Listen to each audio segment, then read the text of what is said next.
कुंभकर्ण, रामायण का वो विशालकाय राक्षस जिसे देख स्वयं राक्षस भी डर जाते थे। क्या इंसान, क्या दानव, स्वयं देवता भी कुंभकर्ण के बल से भय खाते थे। लेकिन बावजूद इसके कुंभकर्ण रामायण का सबसे शक्तिशाली राक्षस नहीं था।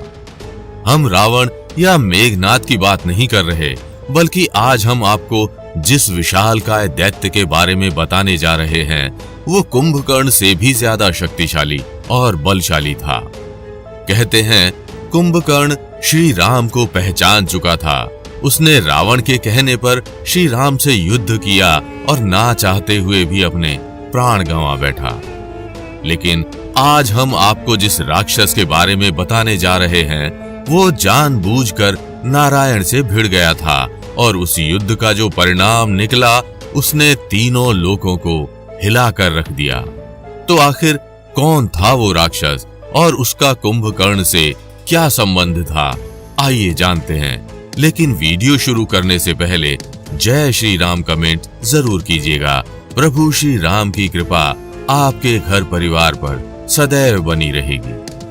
पूर्व काल में सनक, सनंदन, सनातन और सनत कुमार नामक 4 ऋषि कुमार हुए, जिन्हें सनकादिक ऋषि भी कहा जाता है और इन्हें देवताओं का पूर्वज भी माना जाता है।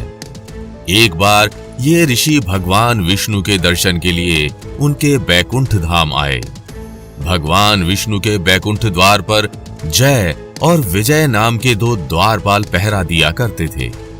जय और विजय ने इन सनकादिक ऋषियों को द्वार पर ही रोक लिया और बैकुंठ लोक के भीतर जाने से मना करने लगे।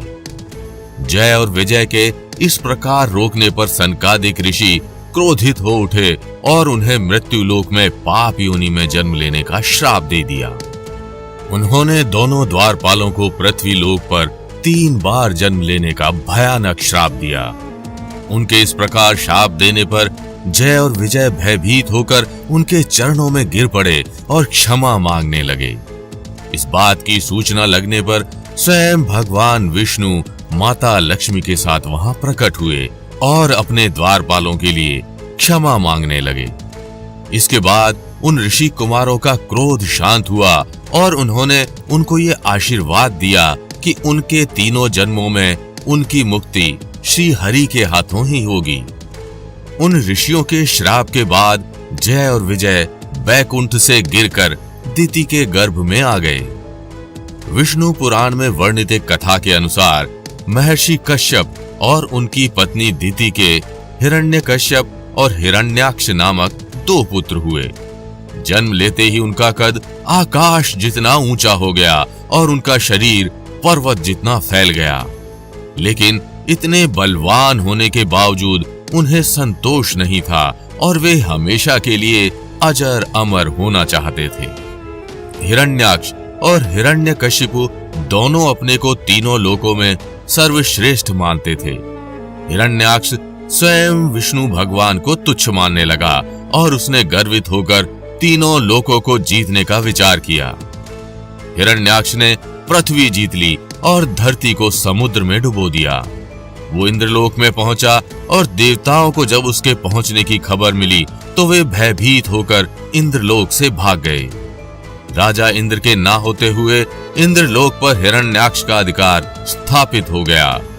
जब इंद्रलोक में युद्ध करने के लिए कोई नहीं मिला तो हिरण्याक्ष वरुण की राजधानी विभा नगरी में गया। वहां पहुंचकर उसने वरुण देव को युद्ध की चुनौती दी, लेकिन वरुण देव ने बड़ी चालाकी से उसे नारायण से लड़ने के लिए भेज दिया। वहीं दूसरी ओर अन्य सभी देवता नारायण के पास पहुंच गए और उनसे हिरण्याक्ष से मुक्ति की प्रार्थना करने लगे। वरुण देव की बात सुनकर हिरण्याक्ष ने देवर्षि नारद के पास जाकर नारायण का पता पूछा। देवर्षि नारद ने उसे बताया कि नारायण इस समय वराह का रूप धारण कर पृथ्वी को रसातल से निकालने के लिए गए हुए हैं। इसके बाद हिरण्याक्ष रसातल में पहुंच गया। वहां उसने भगवान वराह को अपने दांत पर रखकर पृथ्वी को लाते हुए देखा और उसने वराह रूपी भगवान विष्णु को बहुत अपशब्द कहे। हिरण्याक्ष के इतने दुस्साहस के बावजूद वराह शांत रहे, लेकिन अगले ही क्षण हिरण्याक्ष उन पर टूट पड़ा। भगवान के 2 हाथों में कोई अस्त्र शस्त्र नहीं था और उन्होंने दूसरे ही क्षण हिरण्याक्ष के हाथ से गदा छीनकर दूर फेंक दी। हिरण्याक्ष माया से हाथ में त्रिशूल लेकर वराह की ओर झपटा। भगवान वराह ने शीघ्र ही सुदर्शन चक्र का आह्वान किया और चक्र उनके हाथों में आ गया। उन्होंने अपने चक्र से हिरण्याक्ष के त्रिशूल के टुकड़े टुकड़े कर दिए। हिरण्याक्ष अपनी अनेकों मायावी विद्याओं का प्रयोग करने लगा। भगवान विष्णु उसके सभी माया कृत्यों को नष्ट करते जाते। जैसे एक पिता अपने छोटे से बच्चे के साथ खेलता है, वैसे भगवान वराह हिरण्याक्ष के साथ युद्ध कर रहे थे। अंत में भगवान वराह ने उसे अपने दांतों से मारकर मुक्त कर दिया। हिरण्याक्ष के मरने के बाद उसका बड़ा भाई हिरण्यकशिपु भगवान श्रीहरि को अपना परम शत्रु मानने लगा और उसने अनेकों अधार्मिक कार्य किए। लेकिन उसका बेटा भक्त प्रहलाद श्री हरि का बहुत बड़ा भक्त था और उसने अपने बेटे प्रहलाद को अनेकों यातनाएं दी तथा उसे श्री हरि की भक्ति से दूर रहने को कहा। लेकिन जब प्रहलाद ने उनकी बात नहीं मानी, तब उसने अपनी राक्षसी बहन होलिका के माध्यम से प्रहलाद को जलाना चाहा। इस प्रयास में स्वयं होलिका भस्म हो गई, लेकिन नारायण की कृपा से प्रहलाद को कुछ भी नहीं हुआ। इस घटना के बाद हिरण्यकशिपु क्रोध से भर गया। वो अपने ही बेटे पर टूट पड़ा और अपने भक्त के आह्वान पर स्वयं हरि ने नरसिंह अवतार लेकर सृष्टि से हिरण्यकशिपु का अंत कर दिया। इसके बाद सनकादिक ऋषियों के श्राप के कारण इन्हें और 2 बार असुर योनि में जन्म लेना पड़ा। त्रेता युग में ये 2 भाई रावण और कुंभकर्ण के नाम से जन्मे, जहां उनका उद्धार श्री राम के हाथों हुआ। द्वापर युग में ये शिशुपाल और दंतवक्र नाम से जन्मे, जहां इनका अंत श्री कृष्ण ने किया। इसके बाद जय और विजय सनकादिक ऋषियों के श्राप से मुक्त हुए और पुनः बैकुंठ धाम में बहाल हुए। तो क्या आप भगवान विष्णु की इस लीला से परिचित थे? और अगर नहीं थे, तो आपको भगवान श्री हरि की ये लीला कैसी लगी? हमें कमेंट करके जरूर बताइएगा।